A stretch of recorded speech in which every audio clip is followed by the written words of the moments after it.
ایک شخص ہے جس کا نام تھا سالم بن ابو حفصہ. یہ امام جعفر صادق اور امام محمد باقر علیہ رحمہ ان دونوں کے پاس آیا. آپ کو پتہ ہونا چاہیے کہ امام جعفر صادق رضی اللہ تعالی عنہ جو ہیں یہ اپنی والدہ کے اعتبار سے جناب صدیق اکبر رضی اللہ عنہ کی اولاد سے والدہ کی طرف سے صدیقی ہیں.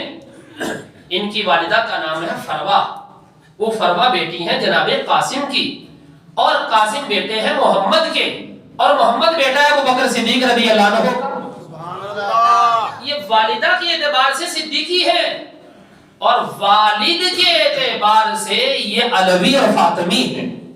والد کے اعتبار سے تو امام جعفر صادق رضی اللہ تعالی عنہ اور امام محمد باقر الرحمہ ان دونوں سے ایک شخص پوچھتا ہے کہ ذرا بتائیے ابو بکر اور عمر رضی اللہ عنہما ان کے بارے میں آپ کا خیال کیا؟ انہوں نے کہا یا سالم تولاہما ان دونوں سے پیار کر وبرأ من عدوہما جو بھی ان دونوں سے دشمنی رکھتا ہے ان سے دور ہو جا. وبرأ من عدوہما یہ اہل بیت اطہار نے بتایا ہے کہ جو بھی ان دونوں سے دشمنی رکھتا ہے ان سے دور ہو جا. فَإِنَّهُمَا كَانَا إِمَامَيْ هُدَى کیونکہ یہ دونوں ہدایت کے امام ہیں.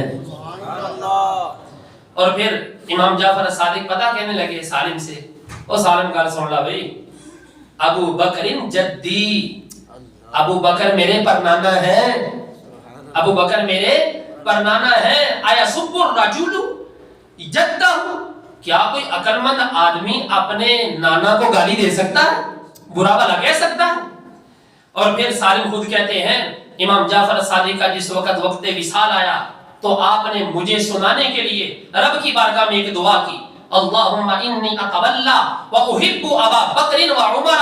اے اللہ تو گواہ ہے نا میں ابو بکر سے بھی محبت کرتا ہوں اور حضرت عمر سے بھی محبت کرتا ہوں. اللہم ان کان فی نفسی غیر ھذا فلا نالتنی شفاعت محمد یوم القیامہ. اے اللہ اگر میرے دل کے اندر ان دو کا بغض ہو تو قیامت والے دن جعفر صادق کو محمد عربی کی شفاعت عطا نہ کرنا. امام جعفر صادق نے آخری وقت بھی اس سالم کو سمجھایا تھا جس کے دل کے اندر جناب ابو بکر اور جناب عمر رضی اللہ عنہ کا بغض تھا. دوستو ان فتنوں کے دور میں ان ادوار میں ہمیں اپنے عقیدے کی اصلاح کی اور پختگی کی ضرورت ہے کہ نبی پاک صلی اللہ علیہ وآلہ وسلم کے ساتھ نسبت رکھنے والے ہر فرد کا اکرام ان کا احترام اور دل و جان سے ان کا ادب اور احترام کرنا ایمان کا حصہ ہے.